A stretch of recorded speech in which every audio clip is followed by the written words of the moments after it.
늘 드리는 말씀이지만 오늘은 창세기 9장에 있는 말씀을 통해서 전 목사님께서 축복의 능력에 대해서 말씀을 해주셨는데, 우리가 매주 이렇게 신학적 토크를 합니다만 매 시간 정말 큰 은혜가 넘칩니다.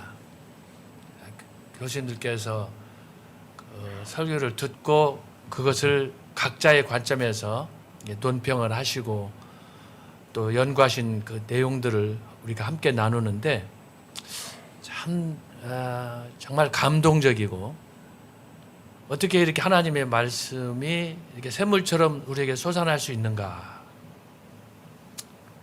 그 깊이 높이를 측량할 길이 없습니다. 오늘 또 제가 교수님들의 말씀을 들으면서 참 많은 은혜를 받고, 특별히 서두에 전 목사님께서 축복의 능력에 대한 말씀을 하셨는데, 오늘은 주제가 축복이지만 이 주제 외에도 우리가 지금 창세기 1장부터 쭉 살펴보지 않습니까? 매 시간 설교에 주어진 제목을 통해서 말씀을 나누는데, 그 모든 제목을 통해서 어떻게 전 목사님께서 성경이 말하고자 하는, 다시 말하면 하나님의 의중을 이렇게 각각 다른 주제를 가지고 총괄적으로 설교할 수 있는가, 참 이게 참 놀라운 거예요. 그래서 오늘 손은배 교수님도 서두에 말씀하셨고, 또 변수미 교수님, 또 김철은 교수님도 말씀하셨지만, 우리가 공통적으로 매 시간 느끼는 것들이 바로 이 부분입니다. 지난주에 우연히 교수님들이 이렇게 그런 말씀을 했습니다. 이건 역사상 없는 일인데, 어떻게 일개 부흥사의 목회자의 설교를 가지고 전문 신학자들이 나와가지고 그걸 가지고 토론할 수 있느냐. 이것도 우리가 주목해 봐야 될 내용입니다. 그런데 왜 우리 교수들이 그러면 그 설교 제목을 가지고 이렇게 장시간 동안 매주 정한 시간에 이렇게 할 수 있느냐? 송광호 목사님이 던져주는 메시지는 보통 메시지가 아닌, 감히 우리 신학자들도 넘볼 수 없는 어떤 그 한계를 그분이 넘어서는 특별한 영역을 보유한 그 말씀에 대한 통찰력과 은혜가 있기 때문에 우리 교수님들이 감동하고 이 일을 참여한 것입니다. 저만 그렇겠습니까? 들으시는 여러분 모두에게도 같은 생각이라고 할 수가 있겠는데, 오늘 축복의 능력을 통해서 우리에게 주신 전 목사님의 메시지가 뭐냐? 교수님들이 다양한 관점에서 말씀하셔서 제가 구체적인 설명은 안 하겠습니다. 시간도 많이 갖고, 이걸 관점에서 한 3가지 정도만 제가 정리해서 말씀을 드리려고 합니다. 첫째로는 성경이 말하고자 하는 축복이란 뭐냐? 이것을 저와 여러분이 명확하게 좀 잘 이해했으면 좋겠습니다. 왜 제가 이 말씀을 드리느냐? 오늘 한국 교회의 축복에 대한 이해와 개념이 너무 상실되어 있고, 이것을 남용하는 사례가 너무 많기 때문에, 그래서 그로 인한 폐악이 너무 심각하기 때문에 드리는 말씀입니다. 전 목사님의 축복의 이 능력의 말씀을 통해서 혹시라도 저와 여러분이 생각해왔던 축복, 예수 믿으면 복 받는다, 하나님 믿으면 복 받는다고 하는 이런 대명제 속에서 우리가 이걸 잘못 오용해가지고, 그러다 보니까 마치 일부 목사들에게는 자기들이 축복의 능력을 가진 교주처럼 그걸 남용하고 위협하고 하는 이런 일들이 너무 많습니다. 그래서 바라기는 오늘 전광 목사님이 주셨던 이 말씀을 통해서 우리 교수님들께서 주신 말씀을 잘 종합해가지고 저와 여러분의 초점이 어떻게 하면 축복받는 하나님의 사람이 될 것인가를 생각할 때, 소위 한국교회에서 말하는 기복신앙을 탈피하고, 그래서 마치 미신처럼 전설 따라 삼천리에서 하는 그런 생각처럼 우리가 이무적으로 생각할 것이 아니라, 정말 하나님께서 원하시는, 아담에게 명령하시고, 그리고 중시저라고 하시는 노아에게 말씀하시는 이 축복의 원리, 우리 교수님들께서 다양한 관점에서 설교하셨잖아요. 이걸 잘 듣고 어떻게 하면은 내가 바른 말씀, 바른 신앙에 서서 정말 하나님의 뜻을 이룰 수 있을 것인가, 하는 것을 먼저 생각했으면 좋겠습니다. 두 번째로는 목사님도 말씀하셨지만 또 교수님들도 말씀하셨지만은 축복을 우리가 누릴 때 축복이 어떻게 해서 아버지로부터 아들에게 계승되어 내려가느냐, 저와 여러분이 받고 싶다고 해서 받을 수 있는 것이 아니라고 하는 거예요. 그래서 이 축복을 생각할 때 제가 두 번째로 여러분들에게 드리고 싶은 얘기는 뭐냐 그러면, 축복은 우리 인간들이 누리고 싶다고 해서 받고 싶다고 해서 받을 수 있는 것이 아니고 하나님께서 정하신 그 분복을 따라서, 솔로몬이 얘기했잖아요. 각자에게 하나님이 준 분복이 있는데 그걸 너무 상상 이상으로 능력도 안 되는 사람이 이 축복받으면 어떻게 되겠습니까? 받을 수 있는 그릇을 준비하고 받을 수 있는 자격이, 그래서 아까 교수님들께서 말씀하셨잖아요. 축복받는 자의 자세가 뭐냐?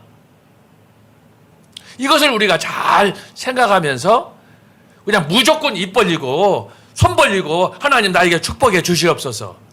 만약에 여러분들이 기도한 대로 하나님께서 여러분의 소원을 들어주셔서 축복하시면 여러분 축복 어떻게 하시겠어요? 준비가 돼야지. 그릇을 준비해야지. 무조건 손 벌리고 막 입 벌리고 달라고 그러면 이거 안 되는 거예요. 때때로 그 축복이 저주가 될 수 있는 거예요. 그래서 제가 드리는 말씀은 뭐냐 그러면, 축복을 받기를 원하면 믿음을 준비하고 또 그 믿음을 따라서 여러 가지 환경도 준비하고 이런 그 절차가 우리에게 필요하다라고 하는 거예요. 그래서 하나님이 원하시는 그 축복의 원리를 우리가 받기를 원한다면, 여러분들이 축복의 통로가 되기를 원한다고 하면 여러분 스스로, 저와 여러분이 먼저 하나님의 말씀에 굳게 서서, 위로는 하나님의 뜻이 무엇인가, 하나님께서 원하시는 것이 무엇인가를 이것을 늘 생각하는, 여러분 예수님께서 33년 동안 살아가시면서 하나님의 아들로 오셨지만 예수님께서 꿈꾼 것이 뭐냐?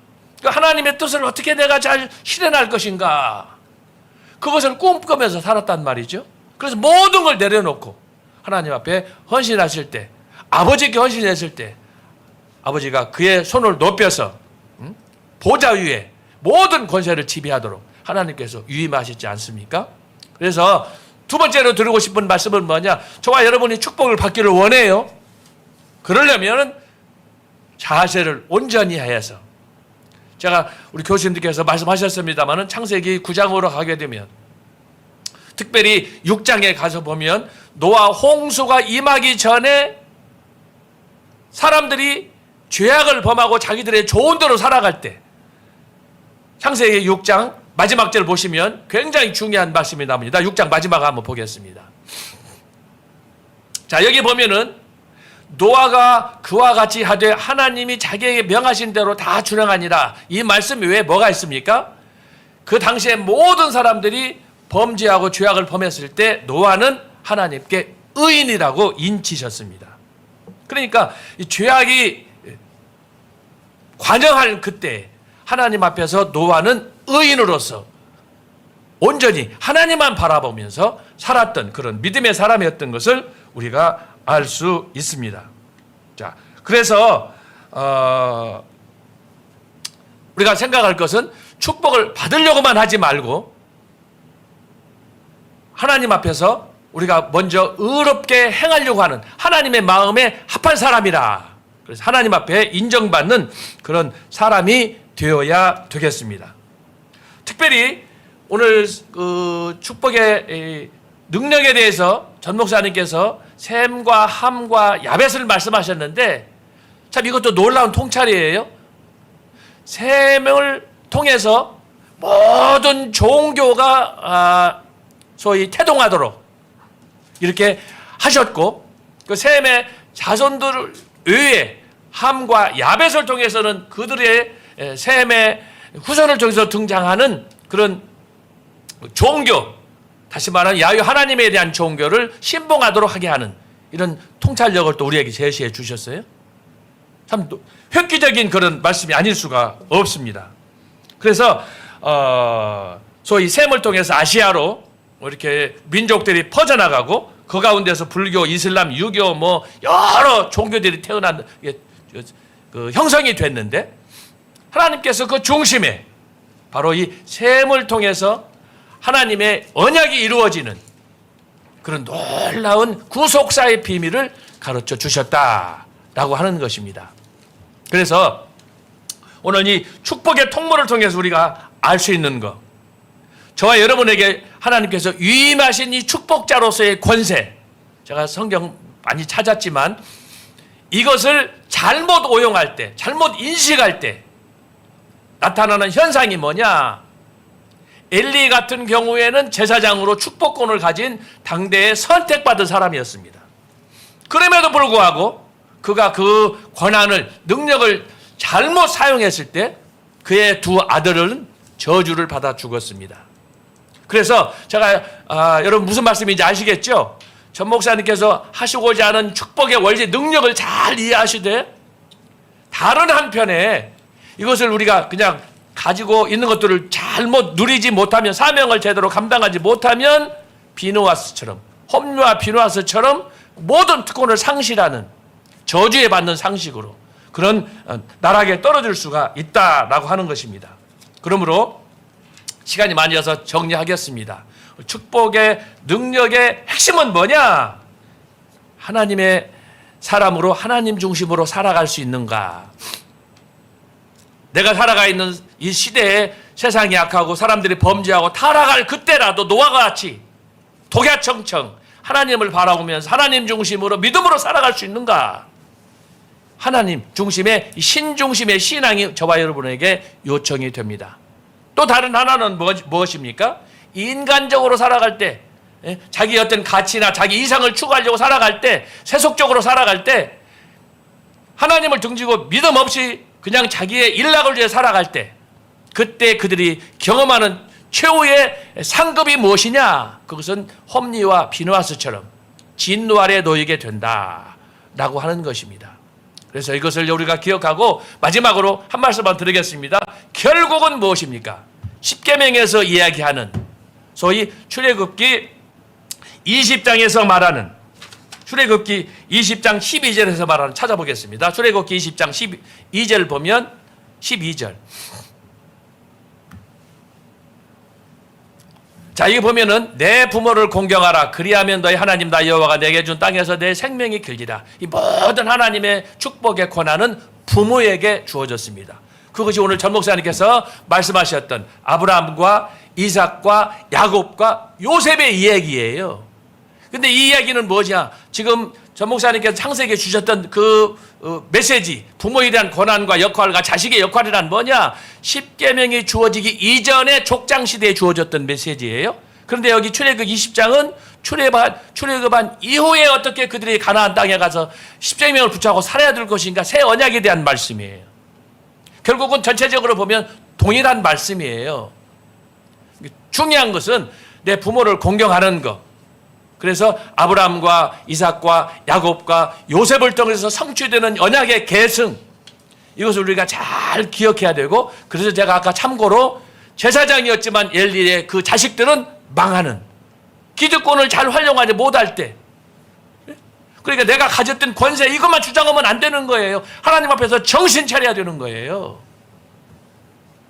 만약에 우리가 부모를 공경하지 않고 내 마음대로 살아가고 막 함부로 할 때, 자, 십계명 출애굽기 20장 12절에서는 내 부모를 공경하라. 그리하면 너의 하나님 나 여호와가 내게 준 땅에서 내 생명이 길리라. 하나님 축복이잖아요. 그래서 이 말씀을 잘 기억해야 되겠고, 그러나 부모님에 대해서 함부로 하고 부모님을 대적하고, 요즘 시대가 그렇지 않습니까? 부모 형제 없어요. 자, 이럴 때 하나님께서 앞으로 젖과 꿀이 흐르는 가나안 땅에 가서 살게 될 이스라엘 백성들이 주신 메시지예요. 너희들이 부모를 어떻게 공경해야 되느냐? 신명기 21장 보겠습니다. 신명기 21장 18절로 21절. 자, 사람에게 완악하고 패역한 아들이 있어 그 아비의 말이나 그 어미의 말을 순종치 아니하고 부모가 징책하여도 듣지 아니하거든. 이놈들을 가리켜서 저기 양산에 있는 개, 여러분들 잘 아시죠? 개자식이라고 하는 거예요. 네? 여기 부모가 징책하여도 듣지 아니하거든. 탕자 같은 놈이에요, 저게. 자, 18절 19절 부모가 그를 잡아가지고 성문에 이르러 그 성읍 장로들에게 나가서 그 성읍 장로들에게 말하기를 우리의 이 자식은 완악하고 패역하여 우리 말을 순종치 아니하고 방탕하며 술에 잠긴 자라 하거든. 자, 21절. 그 성읍의 모든 사람들이 그를 돌로 쳐 죽이자. 불의 자식은 죽이라는 거예요. 이게 구약시대의 얘기예요. 이같이 내가 너희 중에 악을 제하라. 그리하면 온 이스라엘이 듣고 두려워하리라. 여러분, 악 중에 악이 뭐냐? 부모 공경 않는 거예요. 이게 지금 십계명에 가나안 땅으로 들어가야 될 이스라엘 백성들에게 주신 하나님의 약속 말씀이에요. 이 얘기는 뭐예요? 어른을 공경하되 특별히 부모님을 공경하고.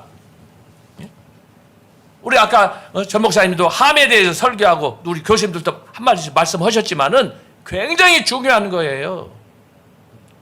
요즘 우리 사회에 우리 가정에 유괴 질서가 깨진 상태 아닙니까? 파괴됐지 않습니까? 온전한 가정이 몇이나 됩니까? 함부로 막 여기저기 뭐 염소처럼 뿔 달린 것처럼 들이받고 우아래도 없어요. 정말 가관입니다. 이런 때 오늘 축복의 능력, 이 창세기 9장을 통해서 주시는 이 귀한 메시지는 제가 볼 때 오늘 구약시대뿐만 아니라 신약시대를 살아간 저와 여러분에게 정말 많이 고민해야 될 도전적인 그런 메시지라고 생각합니다. 그렇지만 이 짧은 메시지 한 편 속에 창세기부터 계시록까지 모든 역사가 압축된 축복이라는 단어 속에 압축된 그런 복음의 메시지가 담겨 있다고 생각합니다. 그래서 오늘 마지막으로 드리고 싶은 말씀은 전 목사님 설교뿐만 아니라 오늘 교수님들께서 주셨던 이 말씀을 다양한 관점에서 주셨는데 이 말씀을 보면서 축복을 우리가 새롭게 인식하고 과연 우리가 받으려고만 하지 말고 축복받기 위해서 우리 스스로 하나님의 사람이 되어서 성령의 사람이 되어서 능력 있는 사람이 되어서 곁길로 가지 않고 그래서 하나님의 뜻을 온전히 이루는 저와 여러분이 되어야 될 줄로 믿습니다. 저와 여러분 모두 축복받은 이 시대에 하나님의 사람이 되기를 간절히 소원합니다. 네, 감사합니다.